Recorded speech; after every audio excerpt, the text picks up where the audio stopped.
parole dans nos cœurs.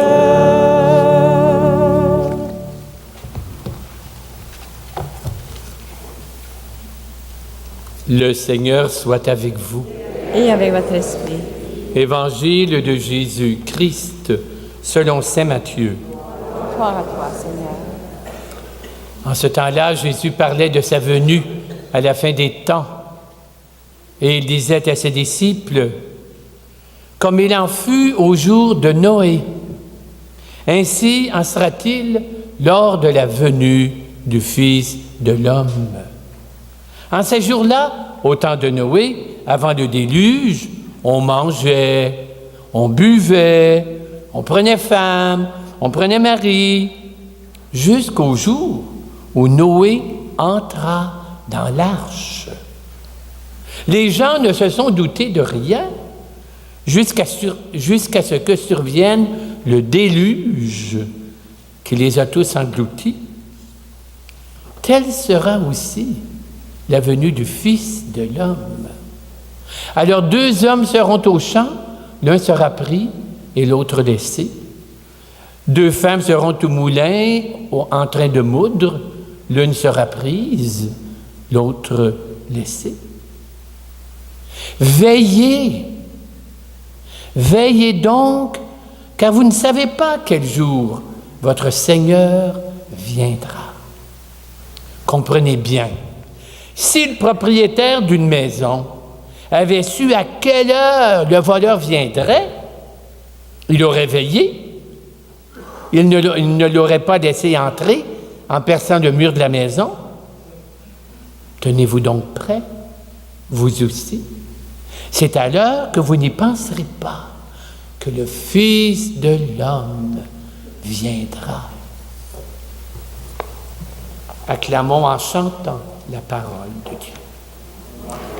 Alléluia, Alléluia, parole du Seigneur. Alléluia, Alléluia, parole dans nos cœurs.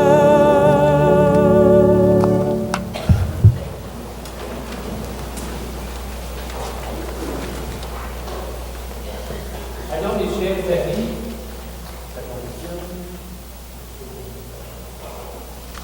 voilà.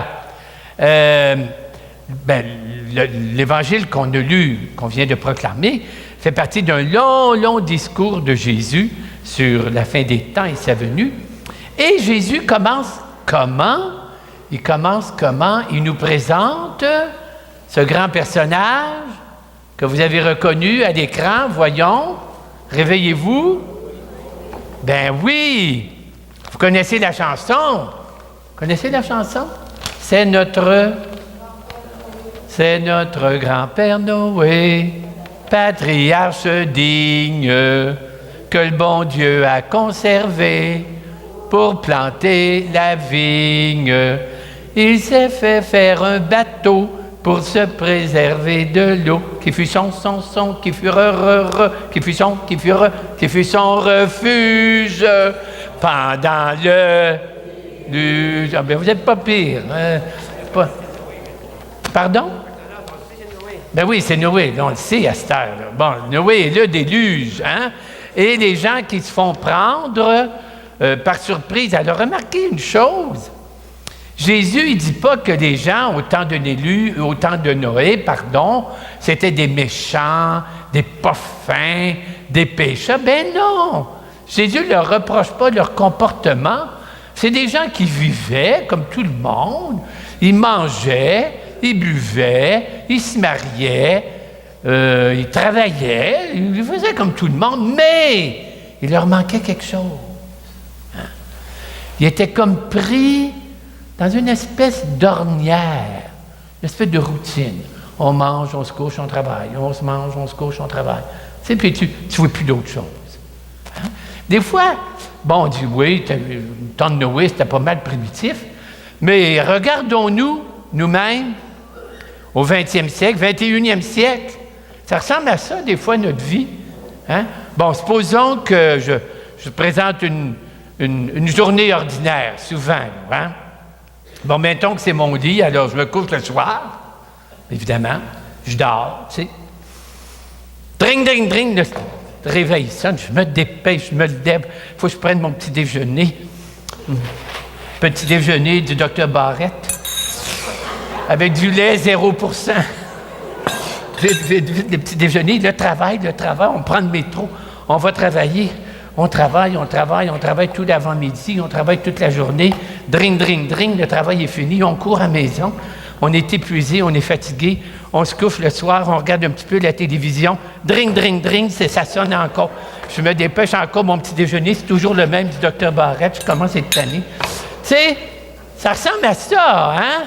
Puis attention, même quand on est à la retraite, ça peut ressembler à ça. Pensez-y un petit peu, on tombe dans notre retraite, on a notre routine, on a nos habitudes. Et puis, la vie, bougez pas. Notre vie, finalement, elle est comme une roue. Ben oui, ça roule. Et ce que Jésus veut nous faire découvrir et comprendre, c'est que notre vie n'est pas comme une roue, mais comme une... Ben non. Forcez-vous un peu l'imagination, là. Oui, une route. Notre vie, c'est pas une roue qui tourne puis qui va nulle part. Notre vie est une marche. C'est ça qu'on dit. Avez-vous remarqué dans la première lecture? Les nations vont marcher vers les Nations Unies, non. Jérusalem, ben oui, vers Dieu, OK. Le psaume, oui, on marche vers la maison du Seigneur. Tu sais, en regardant le monde dans lequel on vit aujourd'hui, c'est pas entièrement la maison du Seigneur. La maison dans laquelle on vit, ouvrez les journaux, il y a de la violence, de la guerre, de la pauvreté, des gens qui meurent de faim. Ils disaient ça en Afrique, là, des pays complets. Il y a de l'exploitation des plus pauvres, la destruction de notre planète. C'est pas la maison de Dieu. Ben voilà, il faut marcher. Fait voilà, on marche. Déjà, là, de prendre conscience qu'on ne tourne pas en rond, on est un peuple, une humanité qui marche vers quelque chose de beau et de grand. Et le grand signe, c'est ça dont Jésus parle, c'est sa venue. Hein? Jésus va venir dans la gloire. Et là, il faut que je regarde mes images, parce que je ne sais pas où je suis rendu, là. Je m'excuse, là. Ah oui! Et là, ce qu'on doit faire. Et Jésus, il dit deux choses. Il dit, premièrement, veillons.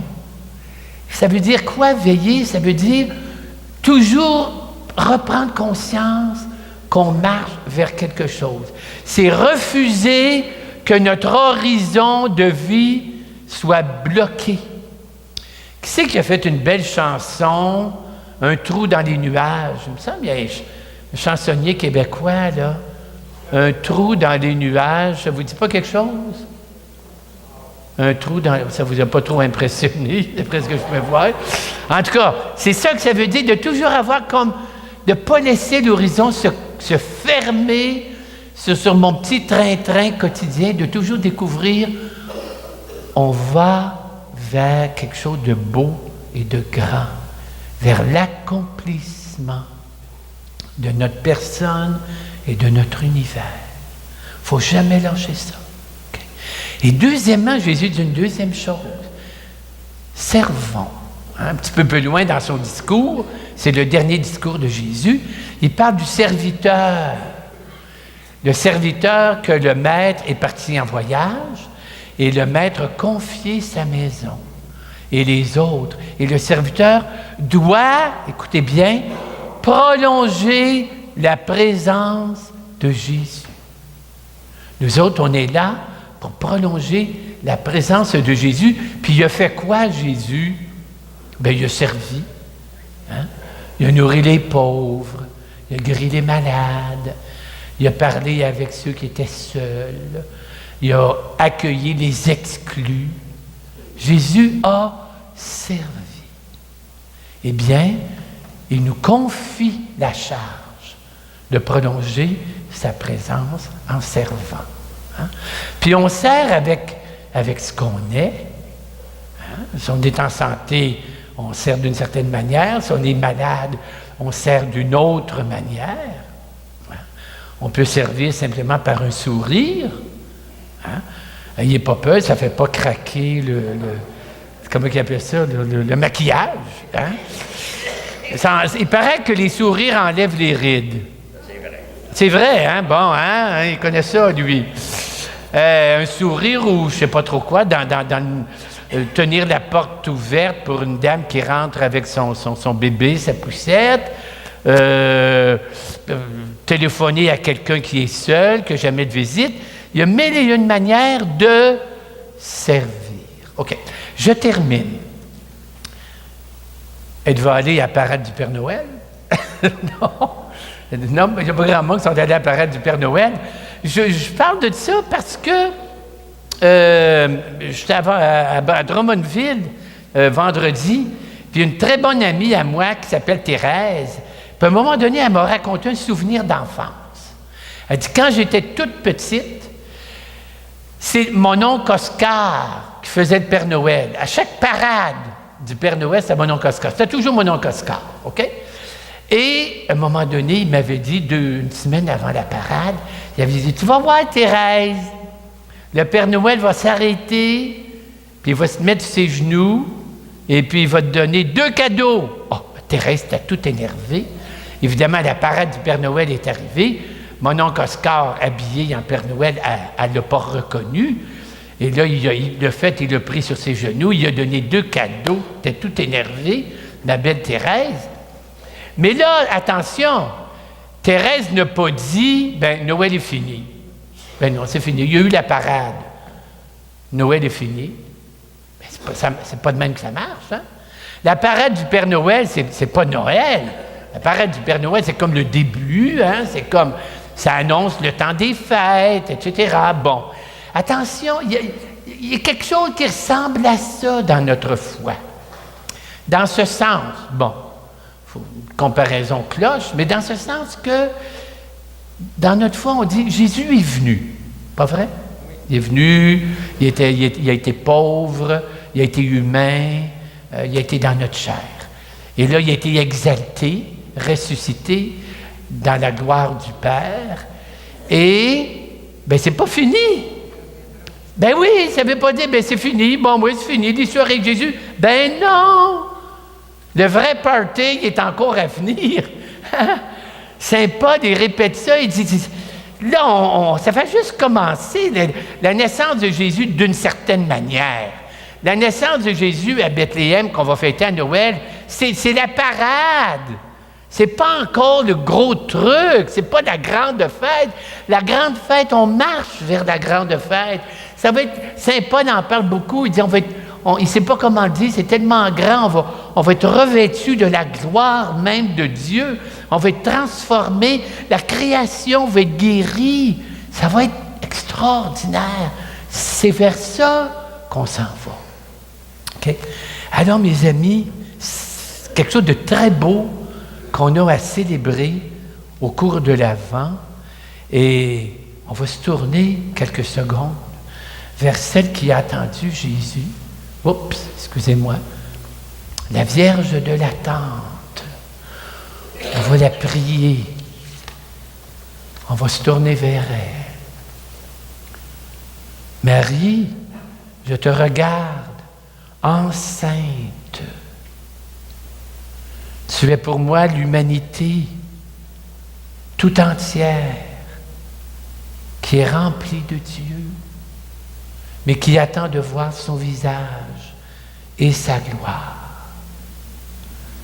Ô Marie, je veux m'unir à toi pour prier le Dieu qui s'est fait homme, mais prier le Dieu qui veut nous transformer au-delà de la mort au-delà de la souffrance, dans son monde de gloire et de vie, ô Marie, Vierge de l'attente, apprends-nous à attendre et à veiller. Amen.